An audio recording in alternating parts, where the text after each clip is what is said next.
Sekali lagi shalom. Shalom. Bapak Mama, katong semua pernah dengar pepatah kuno, bersatu kita teguh, bercerai kita runtuh. Tetapi juga orang selalu mengibaratkan suatu kesatuan yang kokoh dan kuat dengan ikatan sapu lidi. Kalau itu ikatan sapu lidi, dia hanya satu batang saja Bapak Mama, maka ini hari kita mau sapu seperti apapun juga, maka dia tidak bisa membersihkan semua kotoran dan tidak bisa angkat kotoran. Tetapi kalau itu ikat sapu lidi ada dalam satu ikatan yang utuh, terdiri dari banyak lidi Bapak Mama, maka itu sapu bisa kita gunakan untuk membersihkan semua kotoran. Itu gambaran kesatuan yang utuh. Tetapi gambaran itu juga Bapak Mama merujuk kepada persekutuan kehidupan berjemaat. Kalau kotong sendiri saja, maka kita tidak bisa saling menopang dan menguatkan dalam ini pelayanan. Kita butuh untuk kita banyak orang, sehingga kita dapat saling menopang dalam pelayanan. Bapak-bapak, saudara orang beriman yang sangat diberkati oleh Tuhan Yesus Kristus, tentunya yang terjadi pada jemaat mula-mula, setelah Petrus berkhotbah, kemudian ada banyak orang yang menjadi percaya, memberi diri mereka dibaptis. Kata firman Tuhan ini kira-kira ada 3.000 jiwa. Tentunya itu merupakan jemaat mula-mula. Tetapi tentunya juga Bapak bahwa setelah mereka memberi diri untuk dibaptis dan menjadi percaya, mereka hidup dalam suatu persekutuan pelayanan yang begitu luar biasa. Kenapa sehingga beta bilang begitu luar biasa Bapak saudara orang beriman? Karena yang pertama, mereka bukan hanya percaya. Bukan hanya percaya. Tetapi tentunya Bapak saudara ada hal yang kedua, yaitu mereka bertekun dalam pengajaran. Bertekun dalam pengajaran. Dan kemudian yang ketiga, mereka satu dalam suatu persekutuan yang utuh. Ini 3 hal ini Bapak Mama, percaya, kemudian yang berikut bersatu, yang ketiga ada dalam persekutuan yang utuh. Tentunya bahwa kalau seandainya mereka hanya ada dalam itu 3 hal saja Bapak Mama, maka tentunya bahwa mereka tidak akan kuat dan saling menopang dalam itu pelayanan.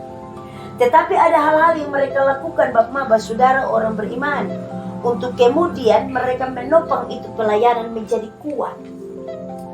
Dalam hal ini Bapak saudara bahwa apa yang disampaikan oleh firman Tuhan ini, semua orang yang telah menjadi percaya itu tetap bersatu. Segala kepunyaan mereka adalah kepunyaan bersama. Ini omong segala kepunyaan mereka adalah kepunyaan bersama. Artinya bahwa mereka mempergunakan semua harta milik mereka, apa yang mereka miliki, kekuatan dan hikmat, kemampuan baik secara sumber daya manusia dan sumber daya yang lain, mereka satukan menjadi suatu kekuatan untuk menopang itu pelayanan. Itu terjadi di jemaat mula-mula. Karena itu dia bilang bahwa dong pakai dong harta kekayaan untuk kemudian menopang kepunyaan mereka adalah kepunyaan bersama. Tetapi jangan istrimu adalah istriku atau suamimu adalah suamiku, karena milik bersama ini Bapak Mama. Jangan sampai bilang berarti semua harus milik bersama. Di pelayanan sampai begitu. Dia omong bahwa ada kekuatan di Bapak Penatua, itu menjadi kekuatan semua. Ada kekuatan di Mama Diaken, itu menjadi kekuatan semua. Ada kekuatan kemampuan di tengah-tengah jemaat, itu menjadi kekuatan dan kemampuan untuk semua. Bapak saudara orang beriman, tentunya bahwa apa yang mereka miliki menjadi kepunyaan bersama. Tetapi menjadi kepunyaan bersama itu yang kemudian mereka pakai, mereka kelola untuk menopang pelayanan. Karena itu firman Tuhan ini bilang, dan selalu ada dari mereka yang menjual harta miliknya, lalu membagi-bagikan kepada semua sesuai dengan keperluan masing-masing. Tetapi dilanjutkan dengan bertekun dan dengan sehati. Mereka berkumpul tiap-tiap hari dalam bait Allah. Mereka memecahkan roti di rumah masing-masing. Artinya bahwa itu persekutuan Bapak Mama yang mereka bangun. Bukan hanya untuk kepentingan orang per orang. Karena itu dia bukan hanya omong yang terjadi di gereja atau di bait Allah. tetapi ada dalam persekutuan jemaat. Mereka memecah-mecahkan roti di rumah masing-masing.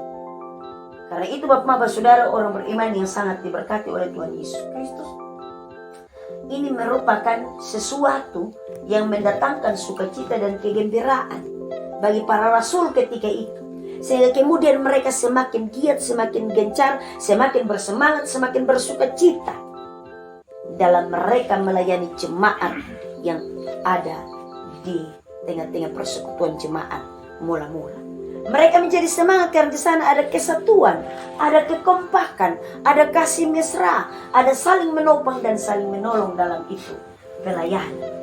Tetapi bukan hanya karena kekuatan fisik itu yang membuat mereka menjadi kuat Bapak. Tentunya bahwa dalam iman dan percaya kepada Tuhan, mereka bisa mengangkat ini pelayanan. Bagian firman Tuhan ini Bapak Mama, Kisah Para Rasul pasal yang kedua ayat yang ke-41 hingga ayat yang ke-47. Dia bilang bahwa sambil memuji Allah, dan mereka disukai semua orang, dan setiap hari Tuhan menambahkan jumlah mereka dengan yang selamat. Bukan hanya saling menopang di dalam fisik, jasmani dan persekutuan yang seperti ini, tetapi dalam iman, dalam pemberitaan, dalam kasih mesra, mereka saling menopang. Tentunya Bapak Saudara, apa yang disampaikan dalam bagian firman Tuhan ini merupakan cara hidup jemaat yang pertama, cara hidup atau pola hidup. Ini harus menjadi teladan bagi kita dalam kita mengangkat pelayanan, dalam kita menata dan melayani di tengah-tengah jemaat. Bapak Saudara, kita ada di periodisasi baru. Kita sudah meneguhkan, memperhadapkan penatua diaken yang baru. Karena itu kita akan berhadapkan dengan pelayanan dan juga dengan kondisi situasi yang baru. Ini menjadi tantangan bagi kita. Meribah sangat kecil di mata banyak orang.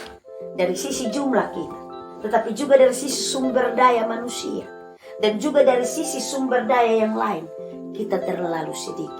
Yang dibutuhkan sama seperti jemaat mula-mula adalah bukan hanya menjadi percaya, dan kemudian yang berikut menjadi satu dalam bertekun, tetapi juga harus saling menopang dan saling menguatkan.